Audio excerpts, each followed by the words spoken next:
थोडंफार.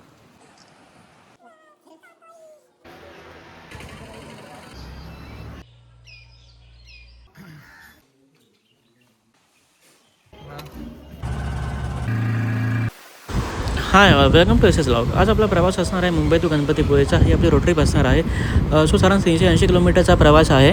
साधारण आम्ही रात्री 9:30 वाजता आम्ही मुंबईवरून निघालो आणि गणपतीपुळेला आम्ही साधारण 5 वाजता पोचलो. रोड खूप छान झाला आहे आता. मध्ये मध्ये काही डायव्हर्जन आहेत, पण ओव्हरऑल रोड आता खूप छान झाला आहे. सो तुम्हाला पालीमार्गे जाण्याची काही गरज नाही. तुम्ही वडखळ मार्गेसुद्धा जाऊ शकता. या ट्रिपमध्ये आम्ही गणपतीपुळेचं मंदिर, लोटेश्वर मंदिर आणि कराडेश्वर मंदिरला भेट देणार आहोत. तसे परशुरामाचं मंदिर आणि प्राचीन कोकणलासुद्धा आम्ही जाणार आहोत. सो हा व्हिडिओ पूर्ण बघा. सो रात्री 11:30-12च्या आसपास आम्ही नवरत्न हॉटेल आहे कशिनेजवळ कोलाडच्या इथे, तिकडे आम्ही जेवणासाठी थांबलो. आणि इथे पण गॅस टंचाई असल्यामुळे इथे मेनू फार कमी होते.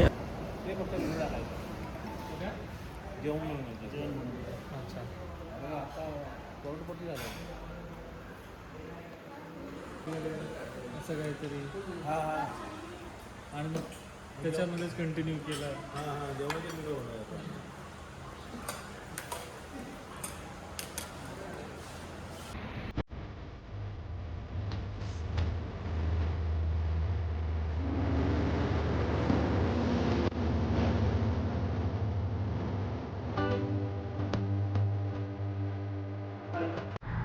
सो सकाळी 5च्या आसपास आम्ही गणपतीपुळ्यामध्ये पोचलो. सो आणि सकाळी फ्रेश वगैरे होऊन आम्ही आमच्या मित्राचे घर आहे तिकडे. सो आम्हाला बाहेर कुठे राहायची गरज लागली नाही. सो सकाळी फ्रेश वगैरे होऊन आम्ही गणपतीपुळ्याचे दर्शन आहे गणपतीचे मंदिर, त्या दर्शनासाठी निघालो. गणपतीपुळ्याच्या दर्शनाचा जो मार्ग आहे तो पूर्ण रस्त्याचं रिपेअरिंग चालू आहे. सो ह्याची तुम्ही दखल घ्या. त्याच्यामुळे त्या पार्किंगच्या आणि ट्रॅफिकची समस्या खूप तुम्हाला जाणवेल.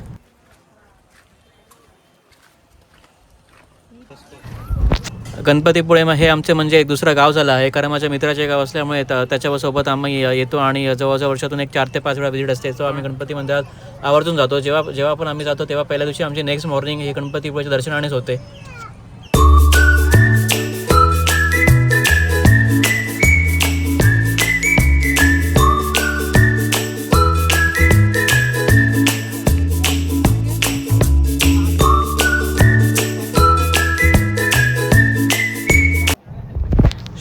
सो त्या दिवशी शुक्रवार होता, त्याच्यामुळे दर्शन आमचे लवकर झाले नाही. तर शनिवार किंवा रविवार असं तुम्हाला दर्शनासाठी 1.5 ते 2 तास लागतात. सो त्याच्यामुळे आम्ही दर्शन जाऊ आमच्यात एक 15 ते 20 मिनिटं दर्शन झाले आणि दर्शन खूप छान झालं.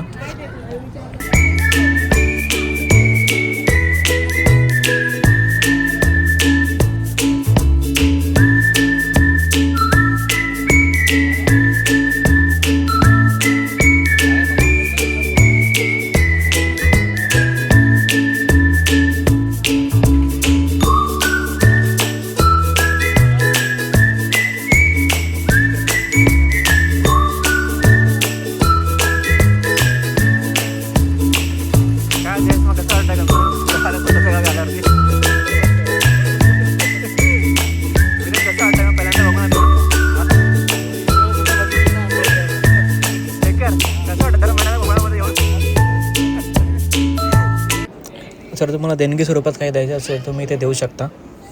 इकडे जो महाप्रसाद असतो आणि जे काही आपल्याला प्रसादामध्ये लाडू मिळतात, मला वाटतं ते सध्या बंद आहे, कारण गॅसची टंचाई असल्यामुळे त्यांनी हे काम बंद ठेवलं आहे आणि महाप्रसादसुद्धा बंद आहे.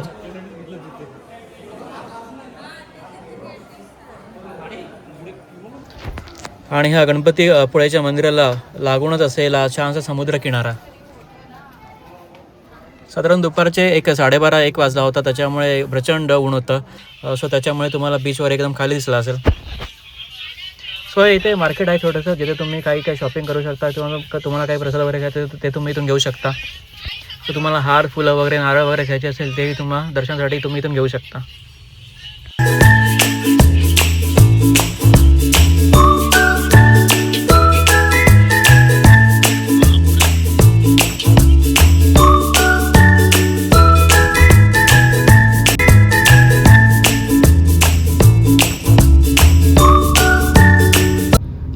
सो गणपतीपुळेनंतर आम्ही निघालो लोटेश्वरसाठी. लोकेश्वर हे डुगवे गावात रत्नागिरी जिल्ह्यामध्येच एक दगडावरती असलेलं छान मंदिर आहे.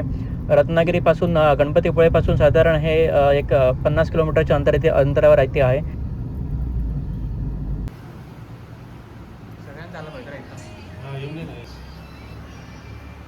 खूप छान असं मंदिर आहे. असं जेवण वगैरे लंच करून आम्ही त्या मंदिरासाठी दर्शनासाठी निघालो. सो एक साधारण दुपारी 2च्या आसपास आम्ही त्या मंदिरामध्ये पोचलो. इकडे दुकान नव्हतं काय? हा तो लोटेश्वर मंदिराकडे जाण्याचा मार्ग आहे. थोडंफार तुम्हाला पायऱ्या उतरून जावं लागतं. इतक्या काही जास्त पायऱ्या नाही आहेत. म्हणजे त्यांनी एक चांगला मार्ग असा बनवला आहे. थोडंफार हे मंदिर जरा खाली उतरून जावं लागतं आणि मंदिराचा आजू परिसर खूप छान आहे. पूर्ण एका जंगलाच्या मधोमध्ये असं मंदिर आहे. दगडावरती शंकराचं मंदिर आहे.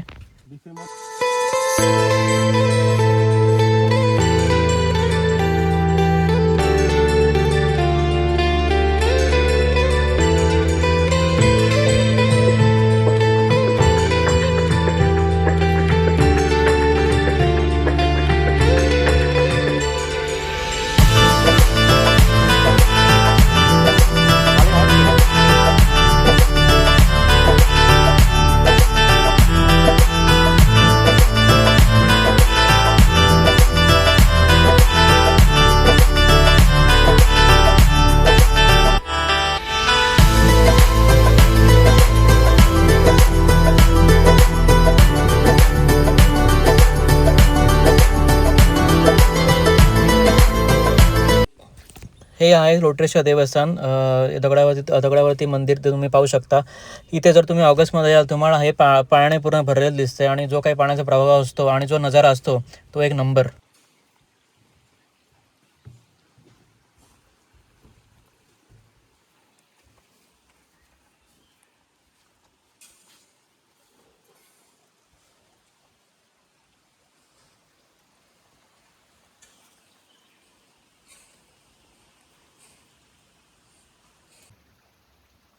तेव्हा हे काय डबल होतं. पावसातलं फुल जयेश पायऱ्या मोजा, किती पायऱ्या आहेत? इथपर्यंत 22, इथपर्यंत किती आहेत? 23, 24, 25, 31.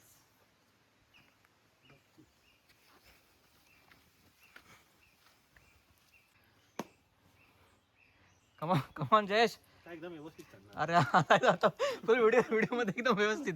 हा 50 पायऱ्या झाल्या इथपर्यंत. पान आहेत ना लहान कोकम लागलेच नाही कोणी.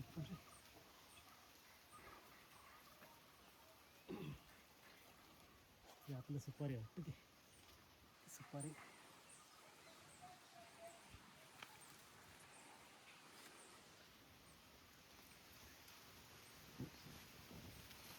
किंमत किती येणार? 40 रुपये. तेवढा दिवस थांबा तेवढा. हा सुकेपर्यंत.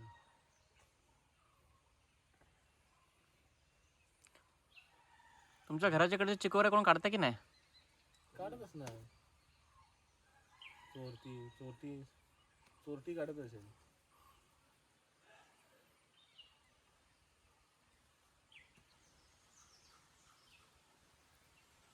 हवाच गायब झाली आता. हवा लागते म्हणून बसलो. हा हवाच गायब झाली. चल निघूया आता, जाऊया पावसला ना डायरेक्ट. सो लोटेश्वरानंतर आम्ही आलो पावसला. लोटेश्वरहून पावस हे साधारण 20 ते 22 किलोमीटरचं अंतर आहे.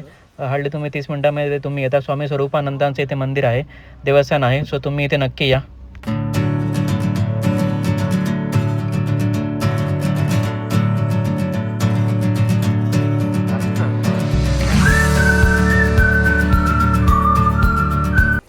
सो पावसानंतर रत्नागिरीमध्येच एक ॲक्वेरियम आहे, ॲक्वेरियम आणि म्युझियम आहे. सो तिथे आम्ही आलो. सकाळी 10 ते संध्याकाळी 6 वाजेपर्यंत तुम्ही इथे येऊ शकता आणि एंट्री फी आहे इथे 20 रुपये पर पर्सन.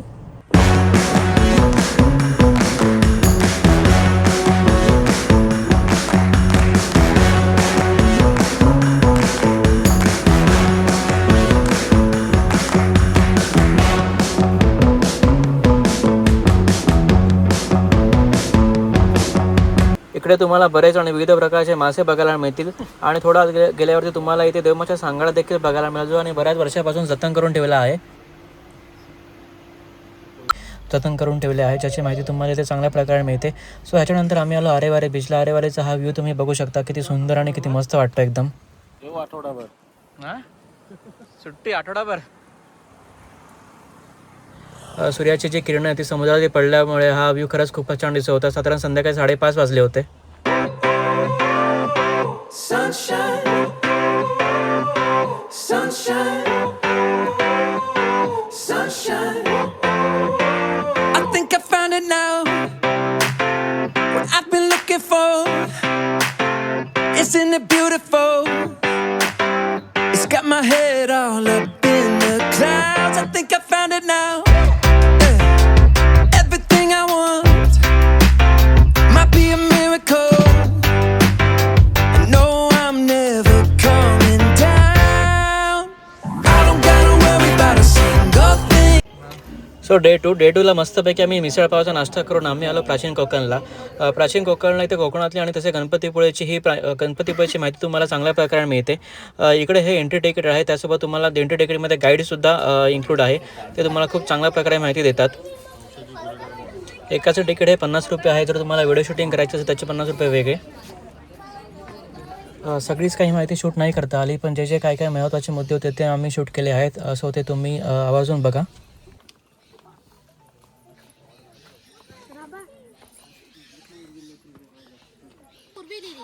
चिपळूण येथे झालेल्या पहिल्या कोकण मराठी साहित्य संमेलनामध्ये या कवितेला कोकणची प्रातिनिधिक कविता म्हणून स्वीकारण्यात आले.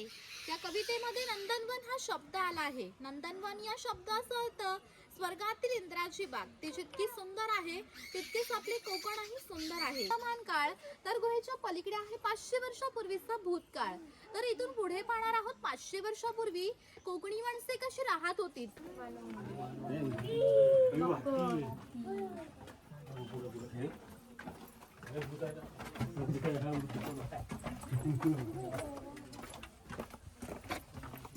एवढा कशाला वागतो तू? उंची कमी आहे. सरबत तयार केले जाते. यांच्या बियांपासून तेल काढले जाते. तसेच याचा वापर कैलास जीवन सारख्या क्रीम मध्ये केला जातो. आणि इथे अजगर स्टॅच्यू दाखवलाय बघा.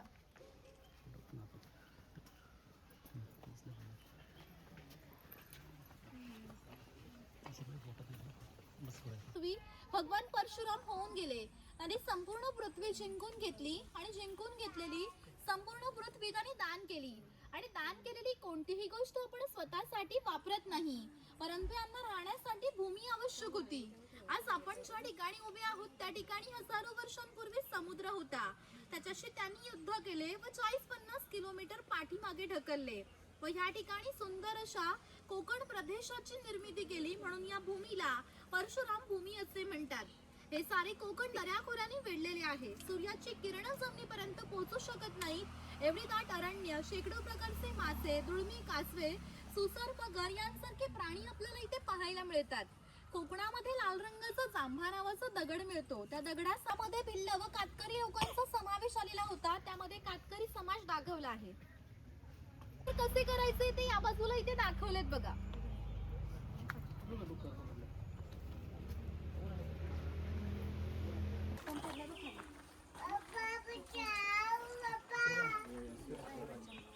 पूर्वी धार्मिक संस्था गाव नियंत्रित करत असत. गावातील सगळे लोक इथे एकत्र येत असत. जर गावातील 2 व्यक्तींची भांडणे झाली तर सगळा गाव एकत्र येऊन गावप्रमुख न्यायदान करीत असे. आणखी एक महत्त्वाचं वैशिष्ट्य म्हणजे जगभर अशी प्रथा आहे की प्रत्येक जाती धर्माचे लोक आपापल्या देवाकडे जातात व देवाचं दर्शन घेतात. तसंच आपण कोकणी माणसं सुद्धा वर्षभर देवळात जाऊन देवाचं दर्शन घेतो. पण जेव्हा शिमग्याचा सण येतो तेव्हा हाच देव पालखीमध्ये बसवून प्रत्येकाच्या घरोघरी नेला जातो. म्हणजे कोकणी माणूस आणि देव यांचं नातं इतकं जवळचं आहे की आमचं त्याच्याकडे येणं जाणं असतं. या देवीचं नाव आहे वाघजाई. हे नाव मी जाणीवपूर्वकच ठेवले. असं म्हणतात की ज्या निसर्गात वाघ आहे तो निसर्ग समृद्ध असतो. 500 वर्षापूर्वीचा निसर्ग सुद्धा असाच समृद्ध होता. त्याला चाबुकाने मारून घ्यायचे, ते गावामध्ये खेळ दाखवण्यासाठी यायचे, ते दाखवलेत बघा इथे. त्या बदल्यात त्यांना पैसे नव्हे तर केवळ धान्य मिळत असे. म्हणजे एका कुटुंबातील पुरुषाच्या घरी जाऊन केस व दाढी करण्यासाठी वर्षभराची 4 पहिली म्हणजे आता 8 किलो धान्य मिळत असे.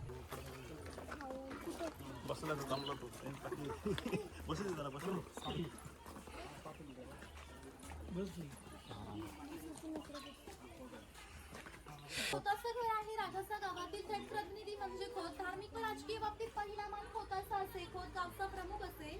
गावात न्यायदान करणे, महसूल गोळा करणे, कायदा व सुव्यवस्था सांभाळणे ही कामे खोताची असत. ही खोताची बायको आहे. कोकणी स्त्रिया सुंदरही होत्या तसेच शूरही होत्या, परंतु त्यांना स्वातंत्र्य नव्हते. माझघराचा उंबरठाही त्यांच्यासाठी मर्यादा होती. ही खोताची 2 मुले आहेत. ती आपला परंपरागत खेळ सोंगट्या खेळत आहेत. हाच खेळ महाभारतात धर्मराज व दुर्योधन यांच्यामध्ये द्यूत या नावाने खेळला गेला. त्या घराची रचना पहा. खोच्या उंचवट्यावर बसलेत त्याला ओटी असे म्हणतात. मान्यवरांनी ओटीवर बसायचे. समोर आहे ती पडवी. सर्वसामान्यांनी पडवीला बसायचे. तर खोताच्या डाव्या बाजूला आहे स्वयंपाकघर, तर खोताच्या उजव्या बाजूला आहे देवघर आणि खोताच्या मागच्या बाजूला आहे माझघर म्हणजे पूर्वीची बेडरूम. घराचे छप्पर पहा. वरती छोटे छप्पर, मध्ये गॅप खाली मोठे छप्पर. कोकणातील घरांमध्ये उष्णता फार असते. ही उष्ण हवा ह्या गॅप मधून बाहेर जाते व बाहेरची थंड हवा तिची जागा घेते. त्यामुळे घरातील वातावरण थंड राहते.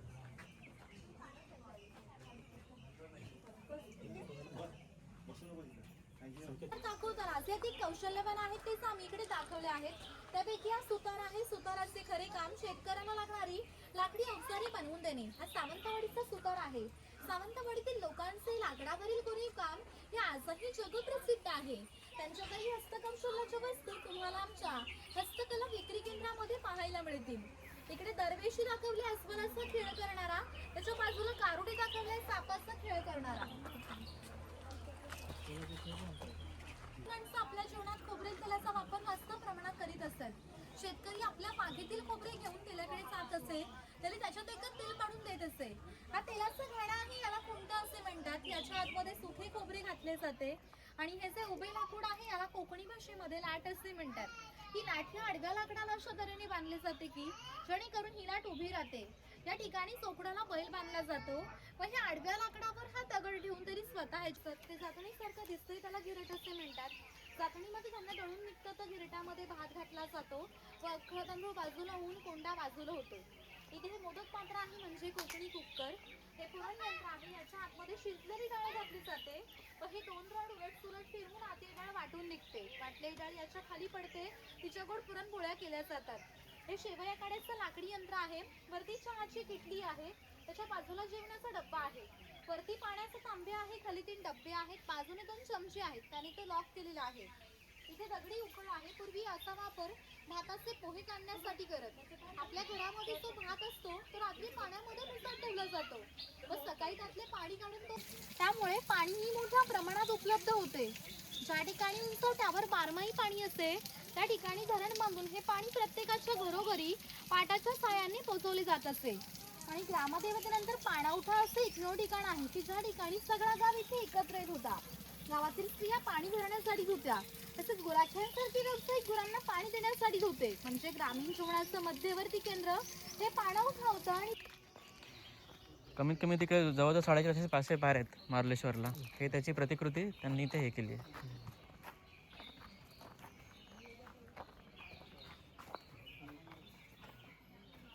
पासून काथ तयार केला जातो. जो पानामध्ये खातात ना तो काथ हा वेगवेगळा आहे झाडाच्या आतल्या खोडापासून. अशा प्रकारे कोकणाची आणि कोकणी संस्कृतीची खूप छान माहिती आम्हाला मिळते. तुम्ही गणपतीपुळे आलात की तुम्ही इथे नक्की भेट द्या. आवर्जून भेट द्या. खूप छान नियोजन आहे. खूप छान प्रकारे ही लोक माहिती देतात. यांची खरीच खूप मेहनत आहे. सो इथे नक्की भेट द्या. काय मजा आहे. कसं वाटलं? एक नंबर. हां शेखर, खूप छान वाटलं. छान. इथे वरती छोटे असे काही शॉप आहे जिथून तुम्ही काही शॉपिंग करू शकता. लाकडाच्या वस्तू किंवा समुद्रातील मोती आणि शंख याची जर तुम्हाला खरेदी करायची असेल आणि तेही ओरिजिनल तर तुम्ही इथे करू शकता. तेही इथे उपलब्ध आहेत. आज शूटिंगची परवानगी नसल्यामुळे आम्हाला ते शूट नाही करता आलं.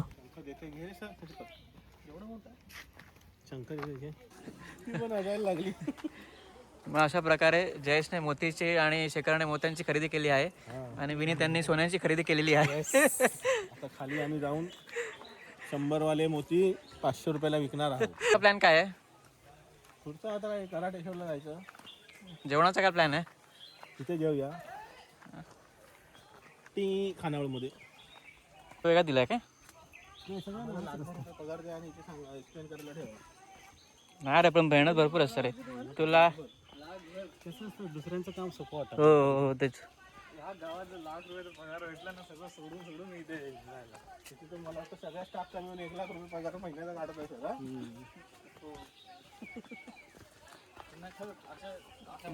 विनीत कसं वाटलंय कोकणात येऊन? एकदम मस्त वाटलं. आता पुन्हा येणार की नाही आता? एका महिन्यात 1-1.5 महिन्यात पाऊस पडल्यावर. अरे बाप,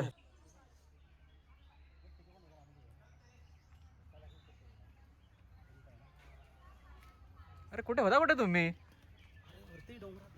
हा मोठी विकत घे. मग दिसला की नाही वाघ बिग? मोठी विकत घेतली, डुकरं दिसली, वाघ वाघ दोन.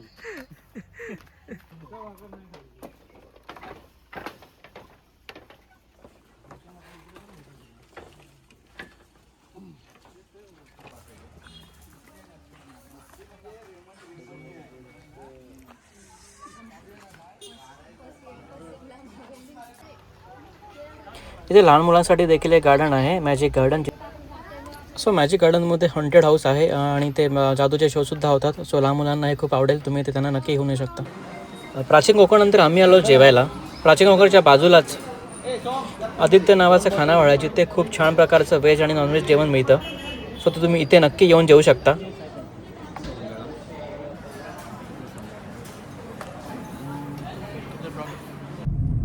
मस्त नमन बघायला भेटलं. संजय नाही सांगत तसं काय. काय संजयना नंतर जी गोष्ट झाल्या सांगतो. नाही ते नमन चालू होणार होतं ते दिवसभर. सो जेवल्यानंतर दुपारी थोडा आम्ही आराम केला. त्याच्यानंतर आम्ही निघालो कराडेश्वर मंदिरला. कराडेश्वर मंदिर हे जयगडमध्ये आहे. खूप छान असं मंदिर आहे, एकदम समुद्राला लागून असं मंदिर आहे.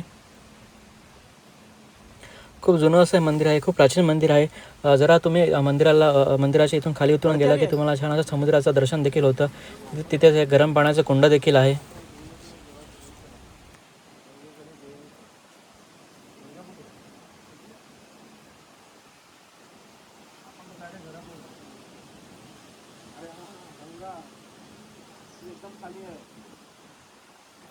तिकडे गेलो होतो का मागे आपण? आता ते खाली येत आहे ना पाणी कुंडात ना. हां हां हां. गंगा नावे पहिलं गंगा.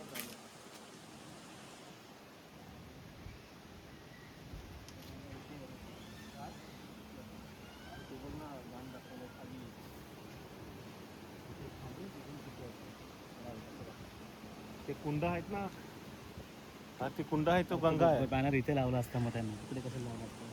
इथे लावला असता, इथून खाली जाऊन. माझे कुठे मंदिरात जायचं आहे ना. मंदिर हे 6:15 बंद होतं. त्याच्यामुळे देवघराचं जे दरवाजा आहे तो बंद झाला होता. त्याच्या मला बाहेरून दर्शन घ्यावं लागलं. असं बांधकाम पण एकदम हे ना जुन्या काळातलं असं पडक.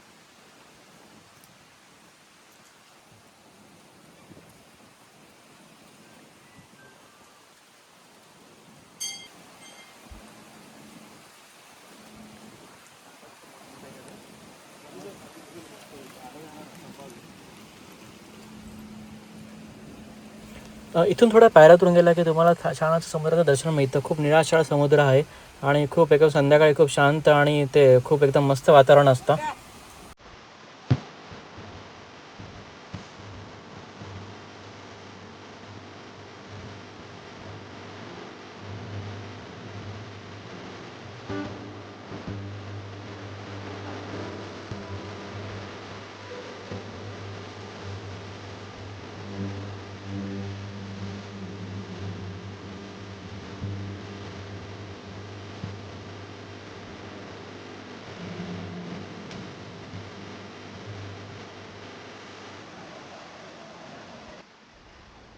राईट साईडला JSWचा प्लांट आहे. जर हा प्लांट नसता झाला तर तुम्ही बघू शकता हा व्ह्यू अजून किती छान वाटला असता. पण काय करणार, जिकडे तिकडे अतिक्रमण जे होत चाललं आहे, समुद्र असू दे किंवा जंगल असू दे.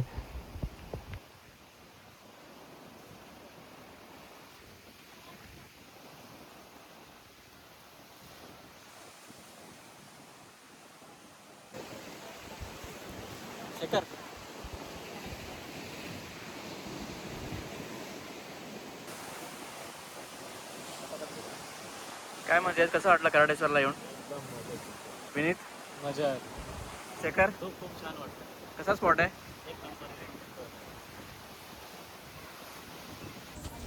संध्याकाळी आम्ही पुन्हा गणपतीपुळेच्या मंदिरात आलो, कारण की थोडा काही सामान घ्यायचं होतं, प्रसाद घ्यायचा होता.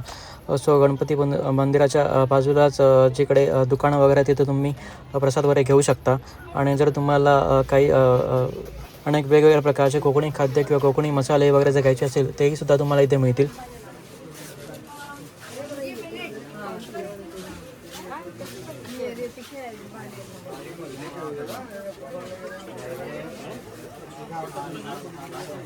गणपतीपुळे माझ्या मित्राचे गाव आहे. स्वतःच्या घरी आम्ही आलो होतो. सो त्याला पालखीला जायचं होतं आणि तुम्ही बघू शकता किती छान असं वातावरण आहे. ढोल ताशांनी पूर्ण असं परिसर दुमदुमून गेला होता. हे गावातील पालखी आणि ज्या प्रकारे ती पालखी नाचवतात ते बघून खरंच खूप छान वाटतं.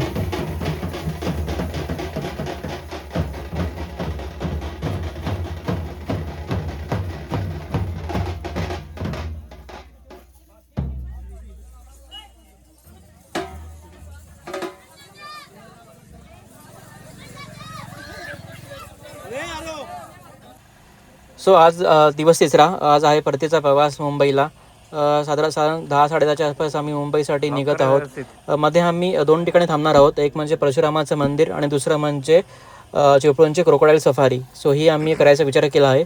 सो बघू आता.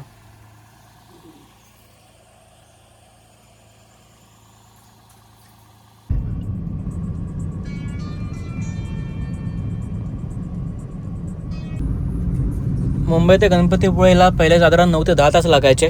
पण आता हायवे इतका खूप छान झाला आहे आणि मधलं जे काम जे पेंडिंग होतं ते पण आता पूर्ण झालं आहे. सो साधारण 6-7 तासात तुम्ही हे अंतर कवर करू शकता. इतका रोड आता छान झाला आहे.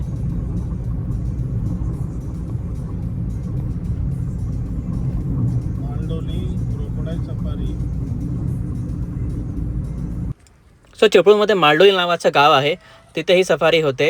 एकाचे 200 रुपये त्यांनी आमच्याकडून घेतले. म्हणजे 14 जणांचे 1200 रुपये त्यांनी या सफारीचे घेतले. सफारीचा हा टायमिंग आहे जवळजवळ 40-45 मिनिटचा. सो तुम्हाला पूर्ण आत्मा नदीमध्ये ते फिरवून आणतात. सो आम्ही ही सफारी केली पण आम्हाला क्रोकोडाईलचं दर्शन काही झालं नाही. पण जो आजूबाजूचा नजारा होता, जो व्ह्यू होता, जी नारळाची झाडं वगैरे होती ते बघून खूपच छान वाटलं.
सो अशी ही 45 मिनिटाची सफारी होती, क्रोकोडाईल सफारी. तो आम्हाला मगर काही दिसला नाही, पण सफारी ही खूप छान झाली. म्हणजे पहिल्यांदाच आम्ही क्रोकोडाईल सफारी अशी बोटीतून केली होती चिपळूणमध्ये. So overall it was okay. So तुम्ही आज करायची असेल तुम्ही इथे येऊ शकता. सो नंतर आम्ही निघालो परशुरामाच्या मंदिराकडे. परशुरामाचं मंदिर तुम्ही प्राचीन कोकणमध्ये माहिती ऐकली असेल. खूप महत्त्व आहे या मंदिराचं. सो या मंदिरामध्ये आम्ही आलो दर्शन घेण्यासाठी. दुपारचे साधारण 2 वाजले होते. ऊन प्रचंड ऊन होतं. सो मंदिरमध्ये एवढी गर्दी नव्हती, त्याच्यामुळे आमचं दर्शन फटाफट झालं.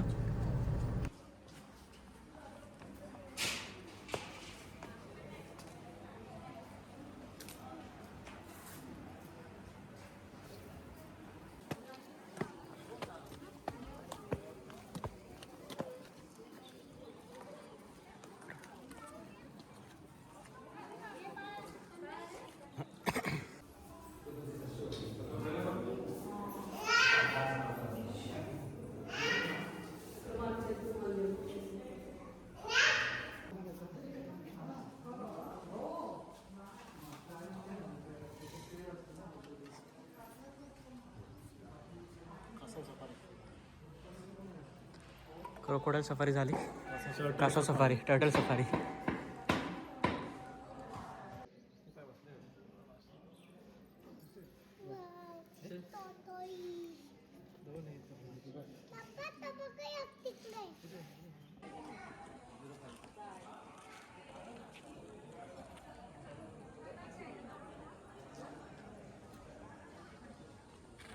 सो दर्शन झाल्यानंतर आम्ही आलो लंचसाठी. तिकडे जवळपासच एक हॉटेल होतं जिकडे मस्तपैकी आम्ही नॉनव्हेजवरती ताव मारला, कारण प्रचंड भूक लागली होती आणि सगळ्यांना नॉनव्हेज देखील खायचं होतं. सो जर जेवण वगैरे झाल्यानंतर आम्ही मुंबईच्या दिशेने निघालो.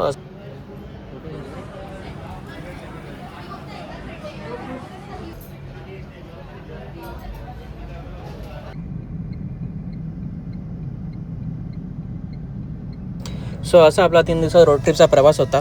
जेवढी जमेल तेवढं ठिकाण आम्ही साईट सीइंग कवर करण्याचा प्रयत्न केला. सो व्हिडिओला तुम्ही लाईक करा, चॅनलला सबस्क्राईब करा आणि शेअरसुद्धा करा. सो आता व्हिडिओचा आम्ही एंड करत आहोत. सो पुन्हा लवकरच भेटू एका नव्या रोड ट्रिपवर, नव्या ब्लॉगमध्ये. सो टिल देन चॅनलला लाईक करा, सबस्क्राईब करा. थँक्स फॉर वॉचिंग अँड धन्यवाद.